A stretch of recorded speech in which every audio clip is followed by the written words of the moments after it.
My weird, entitled psycho stepmother literally quit her job on the spot just so she could become the full-time babysitter for my kids, which, by the way, is something she never discussed or even asked about before she quit her job. But now that I'm saying no, that's absolutely not gonna happen, she's freaking out on me, and my dad is saying that I'm being cruel, saying that my stepmom has the right to raise my kids along with me, which honestly is putting me in a really weird position because I seriously don't know what to do right now. And at this point, I'm at a loss and I don't know how to approach this. Here's what's currently happening. Subscribe to Am I the Jerk and hit the bell to turn on notifications. Okay, so my stepmother retired early and basically quit her job a few months ago because she decided she wanted to take care of my kids while my husband and I worked. Now, mind you, none of this was discussed beforehand. In fact, none of it was even mentioned once before she quit. My husband and I already have his mom and his grandma who babysit for us. Not to mention that I don't have the kind of relationship with my stepmother where I would have ever asked her to be their babysitter. And because we didn't change our plans and agree, she and my dad are just really pissed off at me. My stepmother mostly focuses on her being out of work and bored and having the time to do it, and so apparently it's selfish for me to say no. Meanwhile, my dad focuses on how much my stepmother's feelings will be hurt, all because I refuse to give it a chance. He has told me that she already knows that she's not a living person's parent, and getting the chance to be involved as a grandmother, you know, the type of grandma who watches the kids all the time, apparently this would be so good for her. He seriously believes it's cruel if I say no without even trying it first. And for extra content, my stepmother was married before my dad, and her husband left her after their daughter was stillborn. Then when she married my dad, she had a late pregnancy that also ended in my half-brother being stillborn, and my dad already had me and my two older brothers, so yeah, he has kids, but none of us considered her our parent, so she's not any living child's mom or even like a mom figure. I can't really argue with my stepmother about this because I quickly get annoyed with her for pushing it. I've tried more with my dad, but he repeatedly cycles around to her feelings and her losses, and how my kids would be a great chance for her to give all that love and be the nurturer that she always longed to be and wasn't able to be. Now, this has been repeatedly brought up, and my answer has simply stayed the same. My mother-in-law and grandmother-in-law also want to do this, and the arrangement we have with them really works beautifully. I wouldn't change it for anything, but I don't know how to get out of this cycle with my dad and my stepmom. I ignore some of their calls and I end the calls quicker when this gets brought up, but long term, I feel like not answering would be less annoying, but it hurts my relationship with my dad, which I really don't want. What should I do? Okay, is no one going to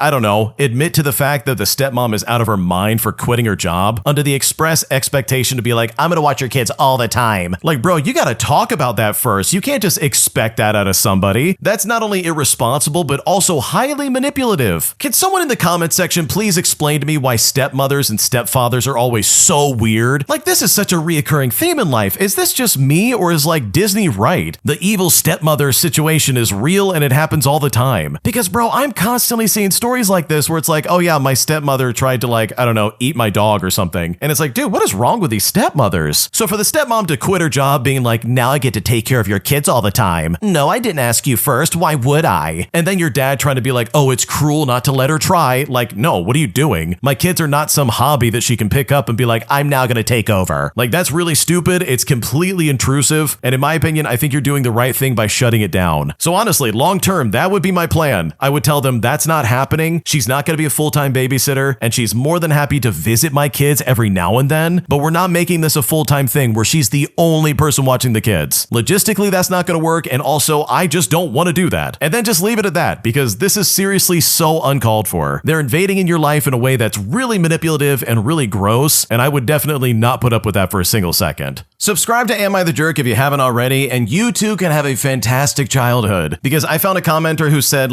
oh, I've been watching you for most of my teenage years, which is hilarious and also oh my gosh, that's amazing. I don't know, we've been doing this channel for a long time, so the fact that that literally can be true is just kind of mind-blowing to me. So big shout out to this user. I literally don't know how to say your name, so I'm just gonna say this user and hope people can see it and be like, oh, there he is, that's great. But seriously, if you have not subscribed already, then please, you gotta hit the subscribe button and click click the bell to turn on notifications, man. We're making videos all the time and I don't want you to miss any of them. Now, the thing that really makes these videos pop is when we're able to feature your stories. So if you've got some stories and experiences that you want to submit and share with the world, then please go to AmITheJerk.com/submit. I am combing through those constantly to try and find the best ones and bring them to life and give them a voice. Also, while you're at it, please subscribe to Am I the Genius? We love that channel. They're like that loyal best friend that knows you're secretly Spider-Man, but they're not going to tell anybody. Like, they're really cool. We love what they're making, and we're sure you're going to love it as well. But without further delay, let's get back to the video and on to the next story. Am I the jerk for refusing to house my 25-year-old niece? Because quite literally, her parents have not described how long she would be staying with us, nor have they even gone into detail about what job she's picking up. And at this point, I know that me turning them down would really cause some problems, and I honestly just don't know what to do. Here's what's happening. Okay, so my partner, myself, and our 4 kids all live together. The kids go back and forth to their other parents as we are a blended family, and for reference, we live in a 5-bedroom house in this established suburban neighborhood in a pretty large city. Last night, my partner's sister called and told us that she had news and a question for us. The news was that her daughter has been offered a job in our city, and they, for reference, currently live across the country from us. Well, she then asked if her daughter could come live with us when she comes here. Now, we really don't have any issues with family coming to stay on their vacation with us, and we have a large walkout basement with a room that really could be used as a bedroom with some work. We have a hangout area our kids use in the basement with a TV and couches, and there is a room that could be used as a bedroom as it does have a proper window, but we would need to put a door on it. However, the bathroom is the one the 2 oldest share together, so it wouldn't be solely the nieces. So I know that we have enough space, but what I know we don't have is a tolerance for open-ended guests. The question started with, oh, could she stay here for a couple of days, and then it morphed into a month, then possibly 3 months, as there is like a probation period for the job. And this escalation, by the way, happened all within the span of minutes. My partner's sister said her daughter would probably want her own place eventually, and it's like, excuse me, what? Eventually? If she was staying here for like 1 or 2 weeks, then sure. But for an undetermined amount of time is a bit much of an ask. For reference, she doesn't cook much and she can be very picky with food. What she does eat and can cook, we don't really keep in the house due to a food allergy one of our kids has. It would be okay if she had the food in the basement, but not in our kitchen. She might even bring like her dog and cat, but 2 of our kids are super allergic, so that is a very serious deal breaker for us. Also, I really just don't know her that well. I've met her twice and she has not talked to me either time. In fact, she came off as very aloof, but basically her family is very sparse and evasive with information. The date she's coming out keeps changing. Where she works is a big mystery that no one will divulge, even when we flat out ask them to share it, and so many other things like if her boyfriend is coming or not, or if she will drive out a car. So we're both really not fans of this. There are no state secrets with this, especially if someone is asking to live with us. Our niece is an only child who is closely parented. Her mom keeps tabs on her daughter, and I don't want to get involved with that. Our kids all have age-appropriate freedoms, so we're not going to be policing a 25-year-old and grill her comings and goings. It isn't our business. We feel like she needs to be an adult in this situation, and we're not taking care of a 5th child. We don't want to upset the rest of the family or cause any friction, and saying no will absolutely cause issues, but living together might cause so many more. So am I the jerk for not letting our niece live with us for an undisclosed amount of time? Because I seriously do not know what to do. Okay, if I was in your shoes and someone was trying to pull a fast one on me like this, I would lose my mind, dude. There's no way I would let her live with me. Are you kidding me? You don't even know how long you're going to be living with me? You just want to show up and be like, oh, I'll get in my own place eventually. Like, no, I don't think so. Screw the rest of the family. I hope they have something to say because that's crazy. How can anyone reasonably expect you to like accommodate that when they're not giving you any idea of what you need to be ready for? Is this lady going to be a basket case? And also, what job is she picking up? Like, does she even have a job? Does she even have a car? Because I'm not going to drive her around. And on top of that, no, she's not driving my car. Like, why are these basic things not being explained to you ahead of time? If I'm having someone stay with me, I definitely would want to know that. Like, the biggest thing I would need to know is when they're leaving and where they're working. Like, holy crap. Because the way it's being framed right now, it kind of leads me to believe that this family is kicking her out of the house and they're probably not telling you the full truth. Like, it really makes me think she doesn't have a job and now you're going to be stuck dealing with her. So no, you're not the jerk for turning this down unless they can give out this information as well as specific things about like how long she would be staying with me and all this other crap. Like, for me, I would never do this, but for you, maybe you're more generous. Like, unless that's spelled out, there's just no way this should happen because this seems incredibly sketchy and I just don't think it's a good idea. Am I the jerk for not apologizing to a friend of mine who really believed that we were singling her out when we were ordering food as a group? Because as a picky eater, she was under the impression that we were basically trying to make her feel bad for ordering the food that she wanted, which honestly could not have been further from the truth. Because now that the get-together's all said and done, she still hasn't talked to me for over a month. And at this point, I don't know what to do. Here's what's happening. Okay, so 1 month ago, I hosted a movie night for my 5 girlfriends in my apartment. I consider all of them really close friends, since they're basically all the friends I have here, and they also went to my wedding. I've been planning this for over a month, and I was really excited to watch the movie for a second time with my friends for a girls' night in. Now, before the movie, a friend called me to ask if it was okay to bring some fruit to make a drink, and I told her, yeah, sure, since most of us are okay with eating anything, and I thought it was a nice gesture on her part. Now, the other friend I know for around 2 years brought dessert, which was great. However, she is a bit of a picky eater, and because the drink we made had fruits touching and soda, she pointed that she needed to sit away because she could not even be near it. Well, this made my other friend feel a bit bad because she had put a lot of thought into making this, but in the end, we were completely okay with it. Well, after the movie, we start talking about what food to order. We ask her first because we know it would be the hardest to choose, and she actually chooses chicken. But then another friend mentions that she did not want chicken, but instead wanted sushi. So we just decided on ordering from 2 places. But then the friend who wanted chicken asked if the chicken was only for her, to which I replied, well, no, we all eat from both places. That is, except for the other friend who does not want the chicken. Well, this friend then said that we were singling her out all because she didn't want to eat sushi, and that she would throw up if she does. We then mentioned the other friend didn't want chicken, so we were just ordering something that at least all of us wanted to eat, and that we're only gonna divide the check up based on what food you ate.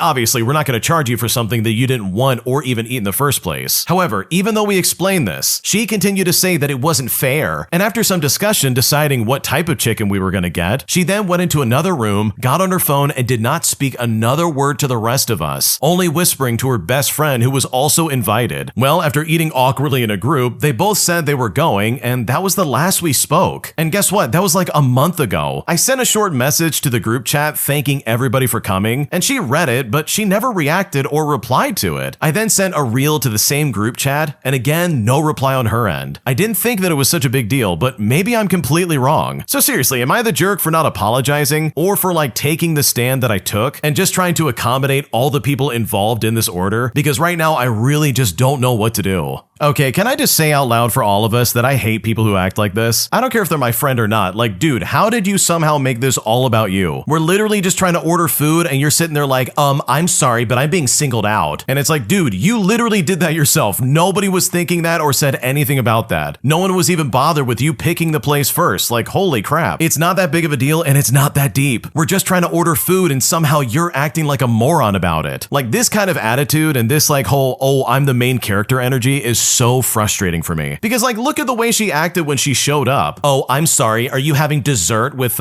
fruit touching each other? I'm gonna vomit. I'm gonna sit over here. Bro, are you kidding me right now? You're that kind of adult? Fully functioning adult? Acting like you can't be around someone eating food that you're not really a fan of? Dude, be an adult, sit in the corner and just ignore it. Or if it's really bothering you, then maybe be hey, I'm gonna turn in for the night. Thanks for inviting me, but I gotta go. Because this isn't even a case of oh, I'm allergic to this food, which is totally different. If that was the case, I would be very understanding. I would be okay, let's try and figure out the best solution for you. But instead, this really comes down to, oh, I'm just a picky eater. And it's okay, well, just because you're a picky eater doesn't mean the rest of us have to suffer because of it. And we're not gonna bend over hand and foot just to make you happy. Holy crap, at that point, just order your own food. My God, how weird can you possibly get? So no, you have nothing to apologize for. You literally are trying to make everybody happy. And if this lady is choosing to be unhappy, then that's on her. Because that really is what's going on in my opinion. She's choosing to act this way. She's intentionally trying to ruin the fun. And that just really is annoying. And I can't stand people who act like that. Am I the jerk for refusing to let my sister announce her pregnancy at my wedding? Because after the fact, and once I shut down a very solid attempt that she made, pretty much the entire family's pissed off at me, making me believe that maybe I made the wrong choice here, because right now I don't know what to do. Here's what's currently going on. Okay, for a bit of background, I got married 2 weeks ago after being engaged for almost 2 years. My husband and I paid for almost the entire wedding ourselves because we wanted everything to be exactly how we imagined it would be. Well, about a week before the wedding, my older sister sister told me that she just found out that she was pregnant, and I was so excited for her family since she and her husband had been trying for over a year. But it's here that she asked me if she could announce it during my wedding reception or sometime in between. Well, I told her I was happy for her, but to be honest, I wasn't comfortable with that at all because I really wanted the wedding to stay focused on celebrating us. And also my fiance needs to agree to this as well. I then suggested like, hey, just announce it any other day, maybe at the family brunch the next morning or on Thanksgiving. But when I said this, she looked disappointed but said that she understood. Now, moving along to the wedding. During cocktail hour, a few of our cousins and some friends came to congratulate my sister, and I was confused until one of them asked if I didn't know she was pregnant. Well, it turns out that my sister had been telling family members privately because, according to her, people kept asking why she wasn't drinking or why she wasn't being her usual self. I tried really hard to ignore it, but then my aunt asked the DJ for the microphone so everyone could toast the two biggest celebrations in the family. Well, I immediately told the DJ not to hand over the microphone. This is my day. And when I did this, my sister looked angry, but she did still keep her cool. But she later then said that I embarrassed her and said I was acting jealous over a baby. The next morning, she skipped brunch and sent me a long text message saying that I had just ruined what should have been one of the happiest moments of her life. Because it's not like anyone would remember the wedding in a few years, but they will always remember the first grandchild of the family. It caused a huge issue since everyone is involved, and I'm just thinking if I should have let her do it anyways. Or maybe I should have told my husband beforehand to avoid all of these. But I don't like how she always tries to be the center of attention. But then again, maybe I'm wrong here. So seriously, am I the jerk? Because I don't know what to make of this. Okay, holy crap, no, you're not the jerk at all. Your sister sucks and what she did is so inappropriate. And the fact that anybody was going along with this without thinking, oh, maybe this is not a good time? Like, bro, what are you doing? This is my wedding. Because you gave a very suitable, alternative here. The whole family's having a brunch the next day. That is literally the perfect time to be like, oh, by the way, I'm pregnant. Why on earth would you completely steamroll your sibling's wedding just so you could steal the spotlight about something that easily could have been a social media post? Like, that's super annoying. Honestly, I just would be very pissed off of this if I was in your shoes. And to that extent, I would say that no, you're not the jerk. You have every right to be pissed off of this, and you also have every right to deny her. Like, that shouldn't have even come close to happening, and the fact that no one understands that is crazy in my opinion.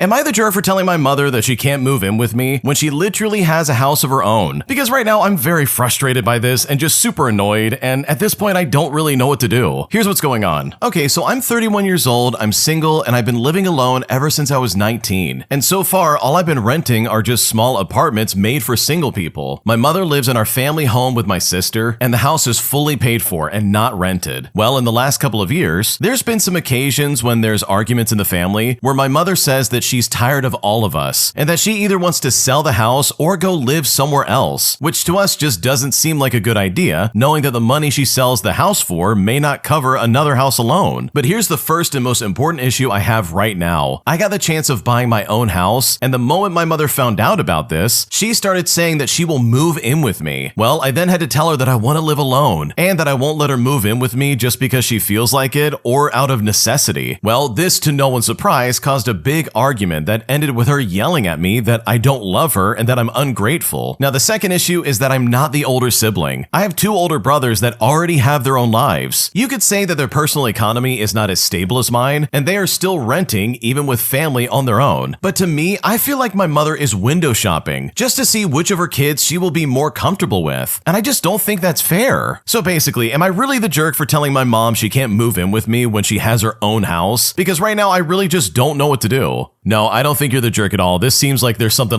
deeper going on here. And in my opinion, I would definitely be holding my boundary because what are you talking about? She already has a house to live in. Like, why are you moving into my place? Because it's new and something different? Like, if she feels like her life is just out of control and she's not being fulfilled in some way, then holy crap, figure that out on your own. Don't drag me into it. Like, what's going on here? So no, you're not the jerk for keeping your boundaries up and saying that no, there's no reason for you to move into my house, because this sounds very manipulative and I would definitely not want to live with that again. Am I the jerk for reporting my coworker to human resources after she made the work environment I was in incredibly hostile? Because right now it feels like everything's falling apart, and at this point I don't really know what to do. Here's what's going on. Okay, so I'm a 20-year-old female, and me and my coworker, who we will call Stephanie, who's 40 years old, have been very close ever since she started working with me at our restaurant job. My mom passed away about 2 years ago, and she's been very kind and supportive of me the last year and a half we've known each other. And honestly, she's kind of like a step-in mother to me. I got her a gift for Mother's Day, we did Christmas together and birthday gifts, etc. Now for context, all the people in my department have a great working relationship with each other. In March, we got a new coworker who I will call Olivia, who's my age, and Stephanie did not like Olivia from the very start. And really, I just have no idea why. I never had problems with Olivia, nor was I like that close with her. They ended up getting into a small verbal conflict at the beginning of May, that Stephanie started by the way, and have not been on good terms ever since. Stephanie then began doing small things on the job just to upset Olivia, like making snide remarks, not recompleting side work so Olivia would have to do it, etc. Which then caused Olivia to call Stephanie stupid and threatened to take her man, among other things, which is something I heard and just immediately took it to management. Well, Stephanie then found out what Olivia said, and then she got mad at me, saying that I should have checked her on what she was saying, as she basically wanted me to like explain that, oh, that's my friend, don't talk about her like that, and all this other stuff. But I really think this is silly because I took the things she said to management, and I honestly would have done that either way. However, regardless, I still apologize for the incident. Olivia then lost her phone at work a few weeks later, and I let her use my phone just to track hers down. Stephanie then got mad that I did so and texted me, "You being buddy-buddy with her makes me sick, but I just have to remind myself not to expect much out of you." Well, after that message, I apologized again, and she stopped answering my text messages and didn't speak to me for like a week. The next time we worked together, she asked me why I wasn't talking to her, and then screamed at me in front of our coworkers and then my boss that I was nasty, and that she should have never been loyal to me. During the whole thing, by the way, she expressed insecurities that everyone at work hated her, and I assured her that that wasn't the case and that we all loved her. Well, that whole incident got taken to human resources by my boss and later thrown out by human resources. We made up afterwards, and it's been a few weeks since then. Our relationship hasn't quite been the same since, but we've been on good terms and pretty friendly with each other like we used to be for the most part. Olivia and I are still not close, but we are friendly at work, while Stephanie and Olivia continue to not speak to each other. And this has always irritated Stephanie. Well, last Friday at work, Stephanie asked me in like a patronizing and aggressively loud kind of way, all in front of coworkers by the way, if I was ready to take tables despite the fact that I had more tables than her. When Olivia later asked me if I was okay, Stephanie saw us talking and assumed I was talking crap about her, which I definitely wasn't. She asked me why she was the worst person on earth this time, and when I asked what she was talking about, she started yelling at me saying, "Oh, don't play stupid with me. Nobody yelled at you. You need to stop making things up." Eventually, my boss ultimately ended up just asking her to leave. The human resources department at my job, which I have to admit isn't a very good one, called me the day after and said they spoke to her about it, but ultimately they weren't going to do anything further. Now, as this is the third reoccurrence, I don't feel that this is fair to me at all, so I submitted a formal grievance. In our union, any kind of like harassment or bullying can be the cause for immediate termination. Once a formal grievance is submitted, it must be investigated and acted upon if necessary. I feel bad about possibly getting her in trouble, but this is a side hustle for her, and I know in the worst case scenario, if she is fired, which I highly doubt, it won't bring any financial ruin upon her family. I was initially mad, but now I feel bad about our relationship ending. But all of this happened at work, and I'm not a very confrontational person. So am I the jerk in this situation? Because I really don't know what to do.